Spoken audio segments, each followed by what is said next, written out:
Can I approach to see your name and badge number? I already gave it to you, sir. Are you going to get mad if I approach you for your name and badge number? You don't need to, sir. I do, because you're not giving it to me, so now you're forcing me to approach. My body can't call down. Okay, so can you just give me your name and badge number so I don't have to approach you? I already gave it to you, sir. Give it to me again. Do it now! Hey, can I get your name and badge number, man?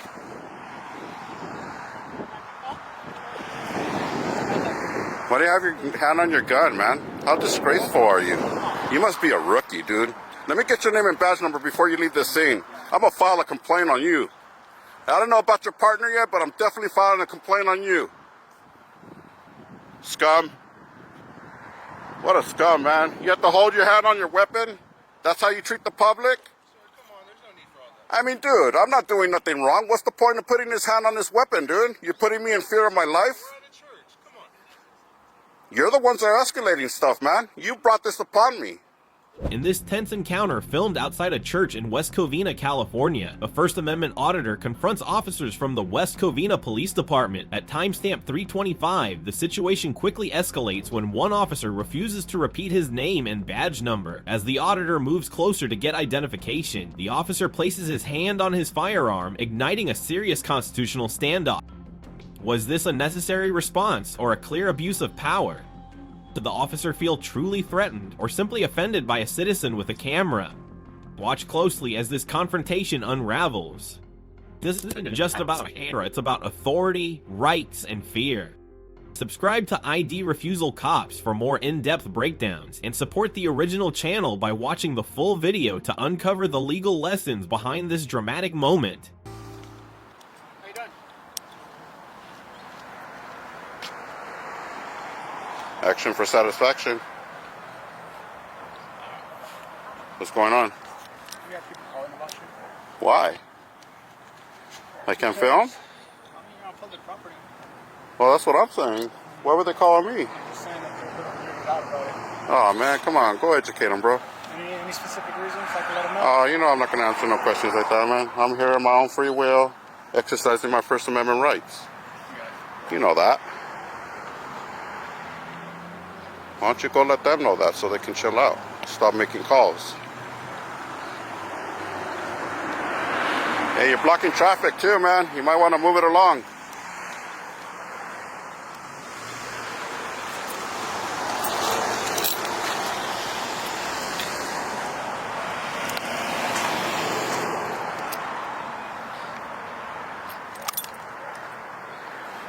You're blocking traffic into the church, man.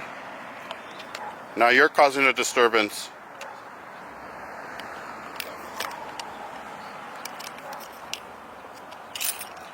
Why didn't you back up for? You can't handle this by yourself?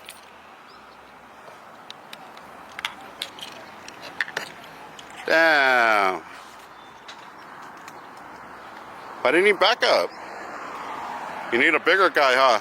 One bigger than me? I see how it is.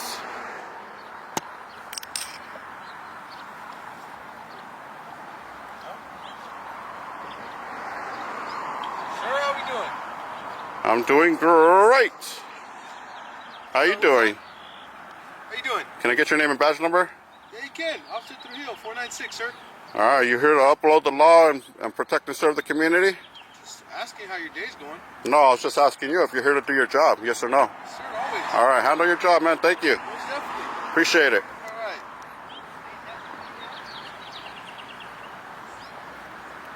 Is this guy a rookie or what?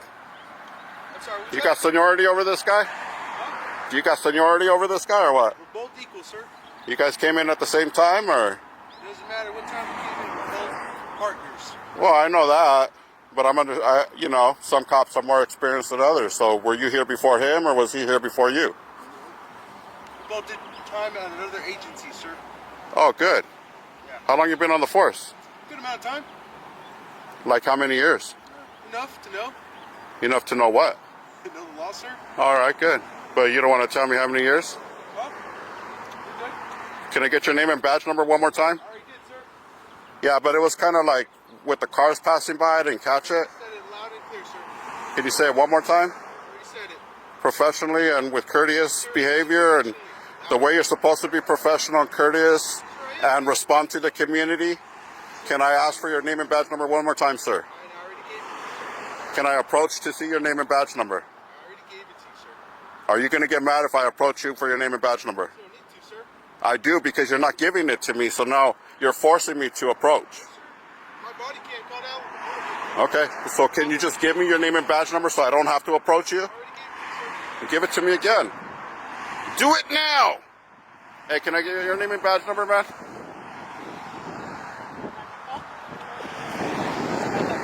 Why do you have your hand on your gun, man? How disgraceful are you? You must be a rookie, dude. Let me get your name and badge number before you leave this scene. I'm gonna file a complaint on you. I don't know about your partner yet, but I'm definitely filing a complaint on you. Scum. What a scum, man. You have to hold your hand on your weapon? That's how you treat the public? Sir, come on. There's no need for all that. I mean, dude, I'm not doing nothing wrong. What's the point of putting his hand on this weapon, dude? You're putting me in fear of my life? We're at a church. Come on. You're the ones that are escalating stuff, man. You brought this upon me. Officer Trujill, badge number 496, engages with a First Amendment auditor who is lawfully recording on public property. The officer initially converses, but quickly shifts to evasive behavior, refusing to repeat his badge number when asked multiple times. Under California Penal Code 830.1, officers must identify themselves upon lawful request. The auditor, acting within his First Amendment rights, approaches to read the badge. Officer Trujill escalates the encounter by placing his hand on his firearm without cause. This could be interpreted as an act of police intimidation or misconduct, especially since there was no reasonable suspicion or cause as required under the Fourth Amendment. The auditor remains non-threatening, non-violent, and assertive about his constitutional rights. At no point is a crime scene established, and no detainment is initiated. Viewers must recognize recording in public is not a crime, and officers cannot legally retaliate with force or implied threats simply to suppress it. Come on.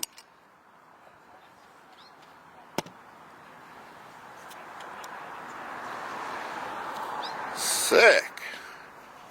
West Covina Police Department, guys. West Covina Police. West Covina PD. You have the phone number for the office, West Covina PD? Sir, I gave you my name already.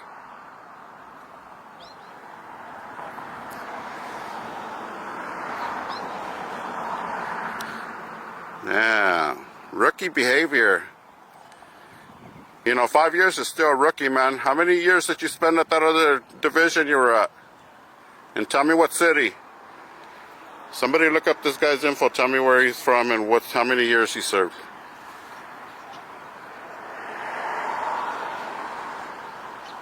Man, what's the problem? I didn't talk to anybody, man. I can't just stand here in peace.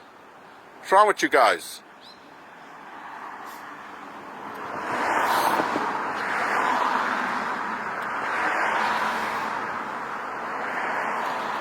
Man, you guys believe this? What a waste of time. Taxpayers' money being wasted right here, look. Blocking the road. 2 officers. One officer can definitely handle this on their own. This is disgraceful. Maybe we gotta revisit West Covina as an audit. What do you guys think? You guys want auditors following you guys around again? During your cop watch stops and all that stuff? Huh? Would you guys like that? I think it'd be beneficial for the community.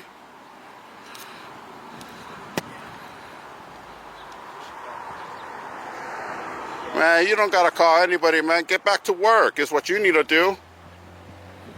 The hell? Get your supervisor out here. Hurry up. Auditor continues to film outside the church while openly challenging Officer Trujill and his partner from West Covina Police Department. He criticizes their rookie behavior, questions their years of service, and points out that 2 armed officers responding to a man with a camera is a waste of taxpayer money. Under California Government Code SS 6000, 254 innocent police officer value and First Amendment precedent, CUNF 655 F3D 78, recording police in a public place is a protected activity and does not create reasonable suspicion by itself. Without a defined crime scene or detainment, officers have limited authority to restrict the auditor's movement or demand his ID. By demanding a supervisor, the auditor exercises right to escalate complaints through the chain of command. The lawful course for viewers in similar encounters is to remain calm, document everything, avoid physical interference, and request a supervisor if an officer appears to be overstepping. Supervisor.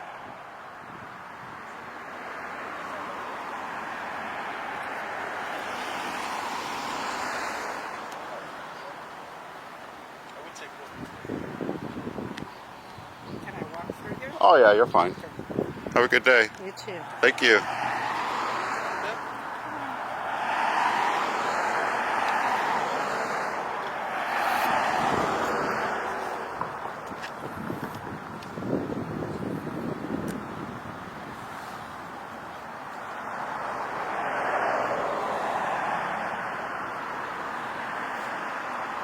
Yeah. Hi. You don't love thy neighbor, huh? Dang, I'm the neighbor. I'm the neighbor you're supposed to love. What's wrong? Why you call the police? You want to bring danger to myself and my family by calling these guys? Dang. You want me arrested? Sick. What does it take to get somebody arrested in West Covina? Hold the camera? Sick. Alright guys, if you come to West Covina, don't hold the camera because you'll get arrested. The auditor, after being cleared by police to remain in the area, turns his attention to a nearby civilian, presumably the person who made the 911 call. He questions their motivations, accusing them of escalating a peaceful encounter into a potentially dangerous police response. Under First Amendment protections and the precedent set by Fordyce v. City of Seattle, 55-3D 436, filming in public, even near private institutions like churches, is not a crime. False or fear-driven 911 calls can lead to unlawful police encounters, and in some jurisdictions, filing knowingly false reports is punishable under Penal Code SS 148.5. The auditor emphasizes the broader issue. Many calls to police arise not from law-breaking, but from discomfort with constitutionally protected behavior. Marks reflect frustration, but the legal principle remains clear. Calling police on someone for filming is not a legitimate use of emergency services. Education and community awareness are critical to avoiding misuse of law enforcement. That's how it is.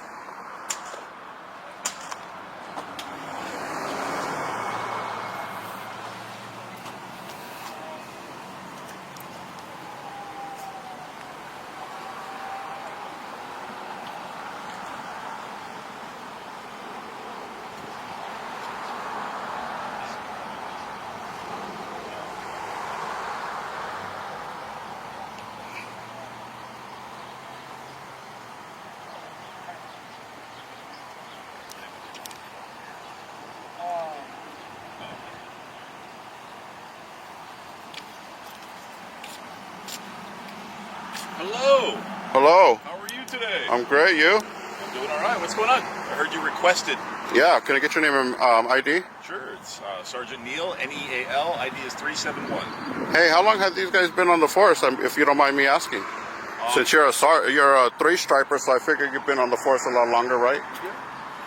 Would you say and be fair to say that an officer that doesn't have as much experience as a sergeant might not know the law as well? It depends. They might be a student of the law and have taken a great interest in it and studied it to a greater degree. But in terms of experience, I mean, experience is what it is. Would you agree that 3 patrol units on a call for a guy with a camera is a little bit excessive? No. No. Because myself here, I'm here because you requested me. I'm the sergeant, and we always dispatch at least to an unknown subject. Unknown. I mean, but you don't know anybody in the community, so that would be anywhere. Absolutely. So that would just be something you say for every call. No, because if there's a report call, it's different. What was the report? Oh, this isn't a report call. This is a suspicious person. Oh. What was the call exactly? Suspicious person or? Suspicious person filming people outside of a church. Oh, is that a crime? No, it's suspicious. But is suspicious a crime? Is that a misdemeanor or a felony? Neither. That's why we're here Oh. to investigate if Okay. there was a crime. And the fact that there isn't a crime at this point in time would indicate that we're going to leave. Oh, I good, just want to good let for you know you. the Good church for you. does not want you on their property. Oh, I this wasn't case. going on the property, so you don't have to advise me of that. No.